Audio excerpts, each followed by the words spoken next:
Good morning students. आज हम कृषि के पाठ में मक्का के उत्पादन के बारे में जानेंगे। मक्का जो है, मक्के की कृषि, इसके लिए मध्यम तापमान, वर्षा और अधिक धूप की आवश्यकता होती है।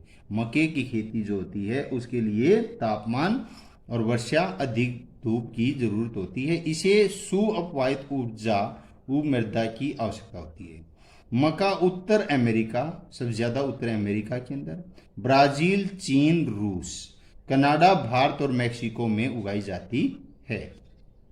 कपास, इसकी वृद्धि के लिए उच्च तापमान, हल्की वर्षा, 200 से 210 पाला रहित दिन और तेज चमकीली धूप की आवश्यकता होती है। यह काली और जलोढ़ मृदा में सर्वोत्तम उगती है।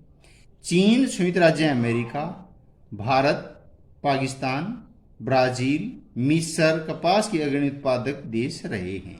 यह सूती वस्त्र उद्योग के लिए एक महत्वपूर्ण कच्चा माल है। पटसन उद्योग है, इसको सुनहरा रेशा के नाम से जाना जाता है, यानी पटसन को दूसरा नाम सुनहरा रेशा कहा जाता है। यह जलोढ़ मृदा में अच्छे ढंग से विकसित होता है, यानी जो नदियों द्वारा लाई गई मिट्टी है उसमें। इसे उच्च तापमान, भारी वर्षा, आर्द्र जलवायु की आवश्यकता होती है। यह फसल उष्ण कटिबंधीय क्षेत्रों में उगाई जाती है। भारत और बांग्लादेश पटसन के अग्रणी उत्पादक देश रहे हैं। कॉफी, इसके लिए गर्म एवं आर्द्र जलवायु और सुअपवाहित दोमट मृदा की आवश्यकता होती है। इस फसल की वृद्धि के लिए पर्वतीय ढाल अधिक उपयुक्त होती है। ब्राजील कॉफी का अग्रणी उत्पादक देश रहा है। इसके पश्चात कोलंबिया और भारत हैं। मक्का जो शुरू था, इसे कॉर्न के नाम से भी जाना जाता है। विश्व में इसकी विभिन्न रंग बिरंगी प्रजातियां पाई जाती हैं। अलग देशों में अलग अलग रंगों से, कहीं जैसे हमारे यहाँ पर पीले रंग का दिखाया जाता है। तो रोचक तथा कॉफी के पौधे की खोज किसने की, कैसे हुई कॉफी का पौधा? कॉफी की खोज के विषय में विभिन्न कहानियां प्रचलित हैं। लगभग 850 ईस्वी में काल्दी नामक एक अरबवासी, जो बकरी चराने वाला था, अपनी बकरियों की अनोखी उछल कूद हरकतों को देखकर परेशान था कि ये बकरियां जो हैं ऊपर पहाड़ियों पर उछल कूद कर रही हैं। क्या ऐसा चीज देखी कि ये उछल कूद रही हैं, हरकत कर रही हैं। एक दिन उसने भी उस सदा हरित, जो हरा भरा पौधा था, कलियों को चक्कर देखा, जिन्हें उसकी बकरियां प्रतिदिन हर रोज यानी कि खा करती थी। उसने आनंद के भाव का अनुभव करने के बाद अपनी खोज के विषय में संसार को बताया। चाय बागानों में उगाई जाने वाली एक पेय फसल है। इसकी कोमल पत्तियों की वृद्धि के लिए ठंडी जलवायु और वर्ष भर समवितरित उच्च वर्षा की आवश्यकता होती है। इसके लिए सुअपवाहित दोमट मिट्टी और मंद ढाल की आवश्यकता होती है। पत्तियों को चुनने के लिए अधिक संख्या में श्रमिकों की आवश्यकता होती है। चाय का पौधा जो है, जो महिलाओं की जो कोमल उंगलियां होती हैं उनके द्वारा तोड़ा जाता है, या छोटे बच्चे के द्वारा तोड़ा जाता है, क्योंकि इन की छोटी कोमल उंगलियां होती हैं। कृषि का विकास कैसे हुआ? कृषि का विकास संबंध बढ़ती जनसंख्या की बढ़ती मांग को पूरा करने के लिए, कृषि उत्पादन बढ़ाने के लिए दिशा में किए गए प्रयासों से एक है। यह कई तरीकों से प्राप्त किया जा सकता है, जैसे बोए गए क्षेत्र में विस्तार करके, बोई जाने वाली फसलों की संख्या बढ़ाकर, सिंचाई सुविधाओं में सुधार करके, उर्वरकों और अन्य उपज वाले बीजों प्रयोग के द्वारा। कृषि का मशीनीकरण भी कृषि विकास का एक अन्य पहलू है। कृषि के विकास का चरम लक्ष्य खाद्य सुरक्षा को बढ़ाना है। कृषि का विकास विश्व के विभिन्न भागों में विभिन्न गतिविधियों से हुआ है। अधिक जनसंख्या वाले विकासशील देश अधिकतर गहन कृषि, यानी कि कृषि के साथ साथ और चीज भी करना, यानी दो चीजों मिश्रित कृषि हैं, और फसल को ज्यादा पैदावार देना करते हैं। छोटी जोतों का सामान्यतः जीविकोपार्जन फसल उगाई जाती है। बड़ी जोतें वाणिज्य व्यापार के लिए होती, बड़े खेत कृषि में उपयुक्त होती हैं, जैसे संयुक्त राज्य अमेरिका, कनाडा और ऑस्ट्रेलिया में विस्तृत है, वाणिज्य है। आओ हम दो फार्मों, एक भारत का और दूसरा संयुक्त राज्य अमेरिका की वस्तुतः धन की सहायता से विकासशील और विकसित देशों की कृषि के विषय में जाने। तो खाद्य सुरक्षा तभी बनी रहती है जब सभी व्यक्तियों को क्रियाशील किसी न किसी अवस्था में कार्य लगे रहते हैं।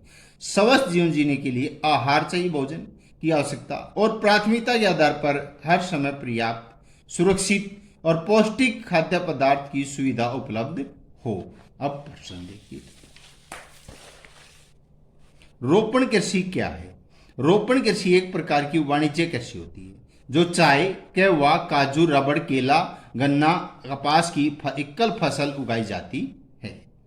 इसमें बड़े स्तर पर श्रम, मेहनत और पूंजी की जरूरत होती है। उत्पादक प्रसंस्करण शुद्ध कर खेतों को भी नजदीक के कारखानों में किया जा सकता है। इस प्रकार रोपण कृषि परिवहन जाल के विकास की आवश्यकता होती है। रोपण कृषि के प्रमुख क्षेत्र विश्व के उष्णकटिबंधीय प्रदेशों में पाई जाती है। मलेशिया में रबड़, ब्राजील में कहवा, भारत और श्रीलंका में चाय रोपण कृषि के कुछ उदाहरण हैं। सरकार किसानों को कृषि के विकास में किस प्रकार मदद करती है? भारत में कृषि और विकास में सरकार द्वारा विभिन्न कार्यक्रम चलाए जा रहे हैं। सिंचाई का प्रबंध करना। भारत में कृषि भूमि के लगभग 20% भाग को सिंचाई की सुविधा प्राप्त है। सिंचाई की अधिक सुविधा प्रदान करने के लिए नहरों का निर्माण किया जा रहा है और ट्यूबवेल लगाए जा रहे हैं। उत्तम बीजों का प्रबंध करना, नई से नई टेक्नोलॉजी के अच्छे बीजों का प्रयोग करना। प्रति हेक्टेयर यानी एक खेत में उत्पादन बढ़ाने के लिए उत्तम बीजों का प्रबंध किया जा रहा है। इसके लिए खाद्य और कृषि संस्थान द्वारा राष्ट्रीय बीज आंदोलन चलाया जा रहा है, जिसका लक्ष्य है कि उत्तम बीज पैदा करना और उनका वितरण करना। इस उद्देश्य से लक्ष्य से वर्ष 1963 में राष्ट्रीय बीज निगम की स्थापना की गई थी सरकार द्वारा, यानी कि कम सब्सिडी पर बीजों का उपलब्ध कराया जाता है। कृषि के नवीन यंत्रों का प्रयोग करना, यानी नए कृषि के यंत्रों का प्रयोग गवर्नमेंट द्वारा बताया जाता है। रेडियो और टेलीविजन द्वारा सूचना पहुंचाई जाती है। भारत में कृषि के यंत्रों पर जोर दिया जा रहा है। कृषि यंत्रों के लिए किसानों को विभिन्न समितियों और बैंकों से ऋण दिया जाता है। किसान को इन यंत्रों के प्रयोग का प्रशिक्षण भी दिया जाता है। रोग और कीड़ों से फसलों की रक्षा करना। कोई रोग बीमारी आ जाती है, कोई कीड़ा लग जाता है, उनकी सूचना के माध्यम से सरकार बताती है कि अब इस फसल के लिए ये कीटनाशक औषधि दवाई काम करेगी। अब कृषि में विभिन्न प्रकार के यंत्रों, कीटनाशक दवाइयों का प्रयोग किया जा रहा है और इन्हें किसानों को सस्ती दरों पर उपलब्ध कराया जाता है। वायुयान द्वारा भी कीटनाशक दवाइयों का छिड़काव किया जाता है। खाद्य और उर्वरकों का प्रयोग करना। किसानों को खाद और उर्वरकों के प्रयोग का महत्व बताना, यानी खाद के कब डालना चाहिए और उर्वरक दवाइयां कैसे कैसे प्रयोग करनी चाहिए। उन्हें सस्ती दर पर उर्वरक उपलब्ध करा देना।